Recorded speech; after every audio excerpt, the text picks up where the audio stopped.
नमस्कार प्रिय मित्रों, एक बार फिर स्वागत है आपका हमारे इस YouTube चैनल ज्ञान गंगा सागर में। प्रिय मित्रों, आज फिर हम नई कहानी लेकर उपस्थित हैं आप लोगों के समक्ष। आज की जो कहानी है बहुत ही मोटिवेशनल है। आज हम बात करेंगे ऋषि, महर्षि, मुनि, साधु और संत में क्या अंतर है। जी हाँ प्रिय मित्रों, आज की जो कहानी है इस कहानी से ढेर सारी शिक्षाएं आपको प्राप्त होंगी। उससे पहले हमारा आपसे एक निवेदन है, अगर आप हमारे चैनल पर नए मेहमान दर्शक बंधु बनकर आए हैं तो कृपया करके हमारे चैनल को सब्सक्राइब कीजिए, बेल आइकन को प्रेस कर दीजिए, जिससे आने वाली वीडियो सबसे पहले आप तक पहुंचे, और अपने सगे संबंधियों में शेयर भी कीजिए। प्रिय मित्रों, कोई भी प्रसंग हो, कोई भी कहानी हो, उसे पूरा अवश्य सुनना चाहिए, तभी कुछ ज्ञान प्राप्त होता है। तो आइए आपका ज्यादा समय न लेते हुए चलते इस कहानी की तरफ। बने रहिए हमारी वीडियो की समाप्ति तक। प्रिय मित्रों, भारत में प्राचीन समय से ही ऋषि मुनियों का विशेष महत्व रहा है, क्योंकि यह समाज के पथ प्रदर्शक माने जाते हैं। ऋषि मुनि अपने ज्ञान और तप के बल पर समाज कल्याण का कार्य करते थे और लोगों को समस्याओं से मुक्ति दिलाते थे। आज भी तीर्थ स्थल, जंगल और पहाड़ों में कई साधु संत देखने को मिलते हैं, लेकिन क्या आपको पता है कि साधु संत, ऋषि, महर्षि आदि ये सब अलग अलग होते हैं, क्योंकि ज्यादातर लोग इनका अर्थ एक ही समझते हैं। आइए प्रिय मित्रों, तो आज हम आपको बताते हैं कि ऋषि, महर्षि, मुनि और साधु संत में क्या अंतर है और उनके बारे में क्या मान्यताएं हैं। सबसे पहले बात करेंगे हम ऋषि के बारे में। ऋषि वैदिक संस्कृत भाषा का शब्द है।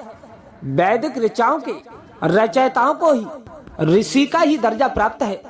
ऋषि को सैकड़ों सालों के तप या ध्यान के कारण सीखने और समझने के उच्च स्तर पर माना जाता है। वैदिक कालीन में सभी ऋषि गृहस्थ आश्रम में आते थे। ऋषि पर किसी तरह का क्रोध, लोभ, मोह, अहंकार और ईर्ष्या आदि की कोई रोक टोक नहीं थी, और ना ही किसी भी तरह का संयम का उल्लेख मिलता है। ऋषि अपने योग के माध्यम से परमात्मा को प्राप्त हो जाते थे और अपने सभी शिष्यों को आत्मज्ञान की प्राप्ति करवाते थे। वे भौतिक पदार्थ के साथ साथ उसके पीछे छिपी ऊर्जा को भी देखने में सक्षम थे। हमारे पुराणों में सप्त ऋषि का उल्लेख मिलता है, जो केतु, पुलह, पुलस्त, अत्रि, अंगिरा, वशिष्ठ तथा भृगु हैं। प्रिय मित्रों, यह तो थी ऋषि की बात। अब बात करते हैं महर्षि के बारे में। ज्ञान तप की उच्चतम सीमा पर पहुंचने वाले व्यक्ति को महर्षि कहा जाता है। इनसे ऊपर केवल ब्रह्म ऋषि माने जाते हैं। हम सभी में केवल 3 प्रकार के चसु होते हैं। वह ज्ञान चसु, दिव्य चसु और परम चसु हैं। जिनका ज्ञान चसु जागृत हो जाता है उसे ऋषि कहते हैं, जिनका दिव्य चसु जागृत होता है उसे महर्षि कहते हैं, और जिनका परम चसु जागृत हो जाता है उसे ब्रह्म ऋषि कहते हैं। अंतिम महर्षि दयानंद सरस्वती हुए, जिन्होंने मूल मंत्रों को समझा और उनकी व्याख्या की। इसके बाद आज तक कोई व्यक्ति महर्षि नहीं हुआ। महर्षि मोह माया से विरक्त होते हैं और परमात्मा को समर्पित हो जाते हैं। प्रिय मित्रों, ये तो बात थी महर्षि के बारे में। अब बात करेंगे मुनि के बारे में। मुनि शब्द का अर्थ होता है मौन, अर्थात शांति। यानी जो मुनि होते हैं वह बहुत कम बोलते हैं। मुनि मौन रहने की शपथ लेते हैं और वेदों ग्रंथों का ज्ञान प्राप्त होता है। जो ऋषि साधना प्राप्त करते थे और मौन रहते थे उनको मुनि का दर्जा प्राप्त होता था। कुछ ऐसे ऋषियों को मुनि का दर्जा प्राप्त था जो ईश्वर का जप करते थे और नारायण का ध्यान करते थे, जैसे कि नारद मुनि। मुनि मंत्रों को जपते हैं और अपने ज्ञान से और एक व्यापार भंडार की उत्पत्ति करते हैं। मुनि शास्त्रों की रचना करते हैं और समाज के कल्याण के लिए रास्ता दिखाते हैं। मौन साधना के साथ साथ जो व्यक्ति एक बार भोजन करता है वह 28 गुणों से युक्त होता है। वह व्यक्ति ही मुनि कहलाता है। ये तो बातें थी मुनि के बारे में।